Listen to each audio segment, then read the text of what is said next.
Mapagpalang araw sa ating lahat mga kaibigan. Welcome sa ating channel at isa na namang video ang ibabahagi ng inyong lingkod sa inyong lahat mga kabalita. Eto, sira po ang temperature controller po ng ating rice cooker na ito mga kaibigan. At ito ay binilhan po natin sa online mga kaibigan. Ang nangyayari po kasi pagka yan ay sira, lagi po siyang naka-warm lang kahit salangan po natin ay ganun pa rin po ang nangyayari.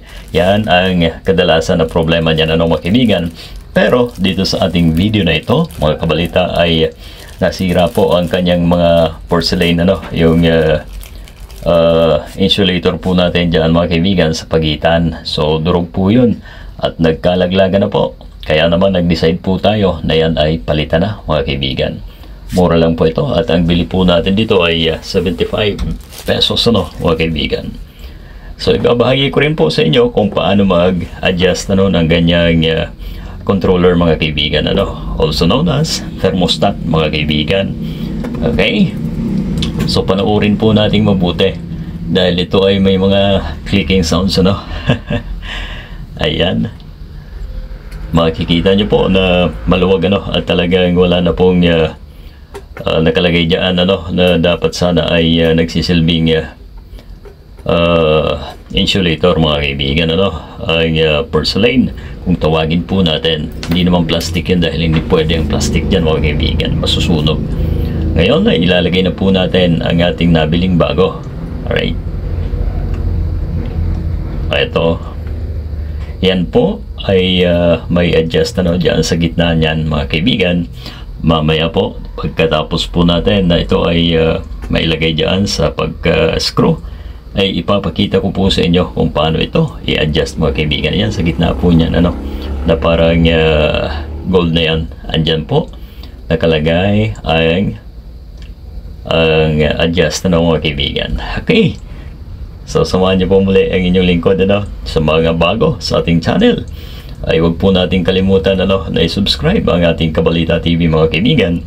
At syempre ang ating Facebook, ang Balhakob sa Facebook natural.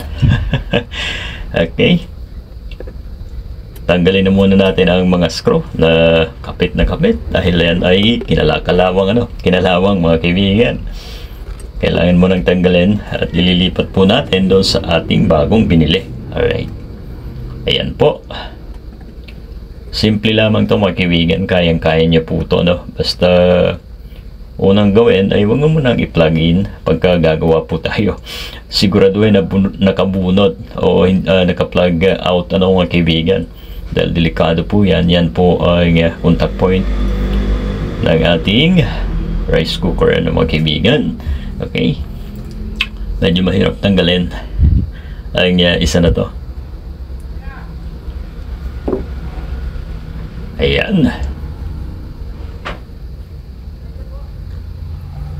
So doon po sa mga magagawi sa ating channel para lagi po kayong updated sa ating mga videos mga kaibigan ay click din po natin ang notification bell upang updated po tayo sa lahat ng ating videos mga kaibigan.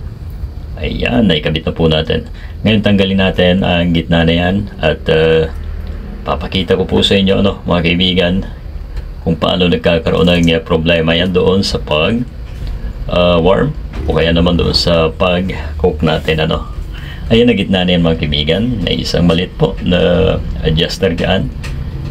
Ayan po ay pagka nakuha po natin ang tamang adjust mga kaibigan ay nagkiklik po yan. Pag narinig po ninyo ang click sound na yun, yun na po yun mga kaibigan. Clockwise and then counterclockwise ang sistema niyan. Pagka nakuha nyo na po, panigurado na nasa normal na po na function yun mga kaibigan. Okay, ngayon plug-in muna natin kung goods ang ating nabili mga kaibigan. Ito na, ayun. So tama nag-warm po siya dahil wala pang nakasalang mga kaibigan, pero ito na, ayun. So goods ang nabili natin mga kabalita. Pagka dininan po natin at push down ay nagkukok. So yan ang tamang function mga kaibigan. Ngayon naman ay tatanggalin natin ulit at ipapakita ko po sa inyo ang isang problema ng rice cooker, ano mga kaibigan, yung laging naka-warm, no? At hindi po yung nakakaluto mga kaibigan. Pagka ganun ba ay hilaw po ang ating sinaing. So ang gagawin nyo po ay adjust lamang po, no? Ang adjuster dyan sa gitna mga kaibigan. Ito, subukan natin ulit. Sinira muna natin. Ayan, no?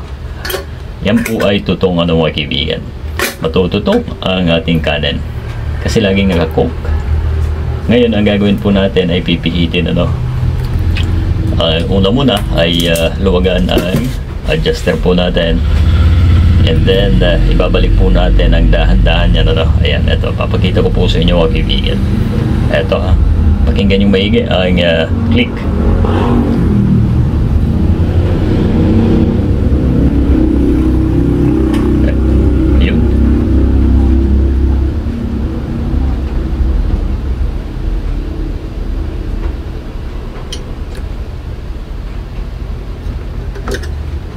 Yun. Yun po ang sinasabi ko mga kaibigan. Pagka ganon, nasa normal function na po ang ating rice cooker, ano mga kaibigan. Ito na, test natin ulit. Diba? Dapat pag-plugin natin, dahil wala pang nakasalang at hindi pa tayo nag-push na unang switch, ay warm muna. Pag pinusdan po natin sa kaniyan, mag-cook, ano mga kaibigan. Yan ang tamang function ng ating rice cooker mga kaibigan, ano? Ayan, no? Yun lamang po yun sa gitna. Sana po ay makapulot po tayo ng idea muli mga kaibigan, ano, sa ating video na ito. At syempre, kung magkaganon man, ay huwag po nating kalimutan ibahagi sa iba at i-like ang ating video. Maraming salamat sa inyong pagtutok mga kabalita. Okay, goods na po ang ating unit ito. Nagka baklas-baklas na po ang dati niyang temperature controller, ano mga kaibigan. Alright, so napalitan na po natin at goods na ang ating unit. Thank you and God bless po sa ating lahat mga kaibigan.